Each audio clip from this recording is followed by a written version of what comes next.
మంచిర్యాల జిల్లాలో 6 ఏళ్ల బాలిక అనుమానాస్పద మృతి కలకలం రేపుతోంది. దండేపల్లి మండలం నంబాల గ్రామానికి చెందిన బాలిక మహాన్విత సోమవారం సాయంత్రం నుంచి కనిపించకుండా పోయింది. 2 రోజుల పాటు పోలీసులు గాలింపు చేపట్టారు. అనుమానితులను అదుపులోకి తీసుకుని విచారించారు. అయితే బాలిక ఇంటికి సమీపంలోని వ్యవసాయ బావిలో మృతదేహం లభ్యమైంది. బాలికను హత్య చేసి బావిలో పడేసినట్లు పోలీసులు భావిస్తున్నారు.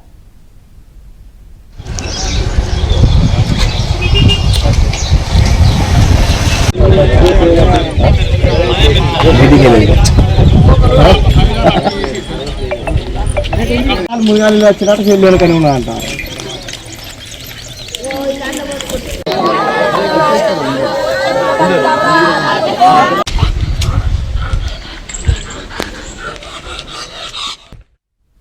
బాలిక మృతికి సంబంధించిన వివరాలు, పోలీసుల విచారణ సంబంధించి మరిన్ని వివరాలు అందించేందుకు మా ప్రతినిధి మాంతయ్య సిద్ధంగా ఉన్నారు. మాంతయ్య,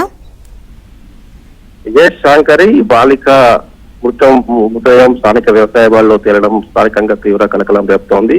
ఈ సోమవారం సాయంత్రం ఇంటి వద్ద ఆడుకుంటూ బాలిక మహాన్విత అదృశ్యమైంది. అప్పటి నుంచి కూడా కుటుంబ సభ్యులు పోలీసులు 3 రోజులుగా గాలింపు చర్యలు చేపట్టారు. చుట్టూ పరిసర ప్రాంతాలతో పాటు అన్ని ప్రాంతాల్లో కూడా గాలింపులు ప్రత్యేక బృందాలకు రంగంలో దిగాయి. అయితే చివరికి ఆమె ఇంటికి సమీపంలోని వ్యవసాయ బావిలోనే శవమై తేలింది.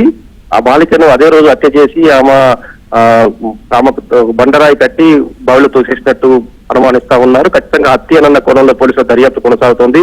ఇప్పటికే స్థానిక ఏసీతో సహా పోలీసులందరూ కూడా ఇక్కడికి చేరుకొని పోలీస్ జాగ్రత్తలతో చుట్టూ పరిసర ప్రాంతాల్లో దర్యాప్తు కొనసాగిస్తున్న పరిస్థితి కనిపిస్తుంది.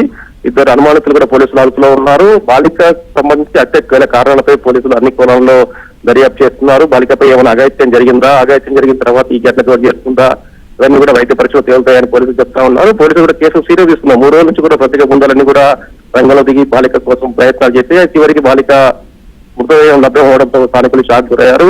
ఖచ్చితంగా హత్యనని బాలిక కుటుంబ సభ్యులు గ్రామస్తులు చెప్తున్న పరిస్థితి. మొత్తం మీద దీనిపై పోలీసు దర్యాప్తు కొనసాగుతుంది. ఈ సాయంత్రం కూడా క్లారిటీ వచ్చే అవకాశం ఉంది. శంకరి. రైట్.